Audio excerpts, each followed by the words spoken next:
Hey, welcome back to How to Barbecue Right. I'm Malcolm Reed. I'm down here at my deer camp today getting ready to cook some wild game for y'all. We've got some Mississippi backstrap. We're gonna get it seasoned up on the smoker, cooked nice and medium rare. I'm gonna make tacos with it today. Let's get to cooking, y'all. Now these are backstraps that we put up from last hunting season. Always trim them up really good before we vacuum seal them and freeze them. Now these backstraps lie right on each side of the spine down the back of a deer, hence the name backstrap. It's kind of like the pork loin or the ribeye from a cow, same kind of muscle group. It goes in between the shoulders and the hindquarters, and they're super tender, some of the best meat on the deer. To season them, I'm just gonna hit them up, about a medium coat of my Grande Gringo season. If you got a favorite Mexican season, hey, go ahead and hit it up right here too. No binder is necessary. Just seasoning right on that backstrap. So I've got my Traeger pellet grill running about 250 degrees today. We're gonna put these backstraps right on the grate. Now you want to keep an eye on them because these things cook pretty quick. So about 20 minutes, you need to come out and watch the internal temperature. If you wanted to put a probe in it,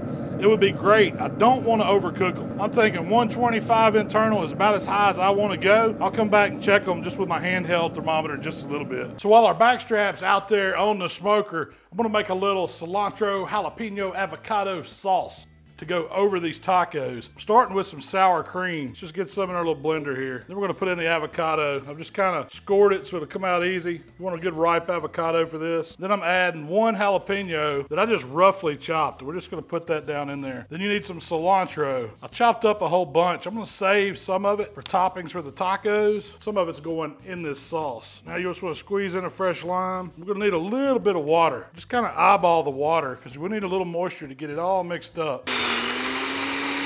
That's the consistency I'm looking for. You pour right off the spoon, drizzle it right over the taco. Nice and smooth. Now let's see how we did on the flavor.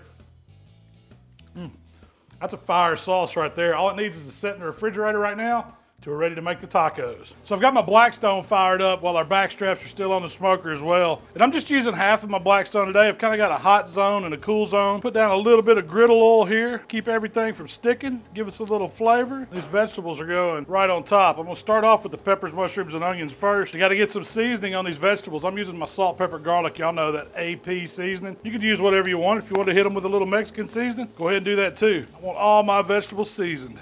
And it's just gonna take just a few minutes. Just move these vegetables around. Nice and happy on that flat top. I love cooking on one of these.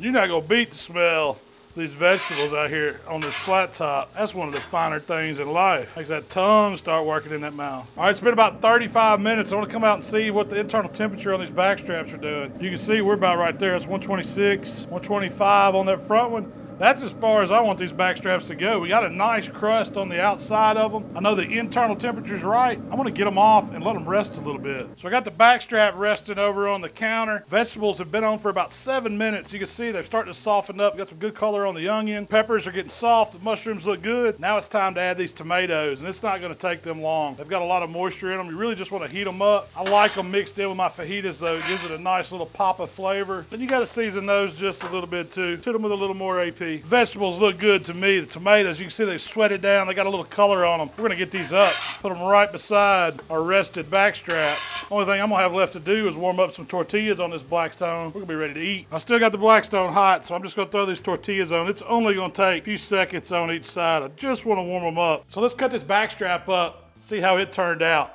I'm just gonna take a knife and cut it into thin pieces. You want it thin so it'll go right on the taco. You don't have any trouble biting through it. Look at that, that is beautiful. Medium rare, it's exactly how I want to see that backstrap. Ton of flavor. I gotta give it a try. Oh, it melts in the mouth. I like cooking it whole like this because if I would have sliced it up, cooked it on the Blackstone like you would traditional fajitas, it's gonna overcook it. You're gonna get that venison dried out. But this way, you keep it perfectly medium rare, every single bite, maximum juiciness, maximum flavor. Now for the best part, we get to make these backstrap tacos. We're just gonna take a few of these tortilla shells, lay them out here on the cutting board. If you're at deer camp, just set up a little buffet. What I like to do first, add a little bit of the vegetable. You wanna make sure you get some peppers, some tomatoes, some onions, some mushroom. Then we're gonna grab us some of this medium rare smoked backstrap, put it right on each taco. Put a couple pieces on each one. You can see this is gonna make a lot of tacos. It'll feed a lot of people. Then I'm gonna hit it with a little bit of cilantro right over the top. Gotta make that green pop. Got some cotija cheese. It's kind of like a Mexican parm. And then that Gringo Green dressing, we're just gonna take it, give it a little drizzle. So the absolute best part of the day, I get to try one of these tacos. I already know they're good. Made them several times before. But all you do is fold it up and go in for that bite. Now that's some delicious backstrap right there. The meat's tender, packed full of flavor. Love that Gringo seasoning on the outside. We got that crema on it, kind of blends everything together with the little crunch in the vegetables, the tomato in there, even the cotija cheese and the cilantro all bring something to this taco. They're super easy to make. If you don't have backstrap, hey, use beef or pork or chicken. It'll work too. Get out there in the woods, get you some backstrap, try these tacos out. Hey, appreciate y'all hanging out with us here at HowToBBQRight. If you like what we're doing, subscribe to the channel. Y'all know y'all can find us on Facebook, Instagram, TikTok, even Twitter. Shell and I will be talking about this recipe on our weekly podcast. Y'all give that a listen too. We'll see you next time. All right, men, y'all come make one.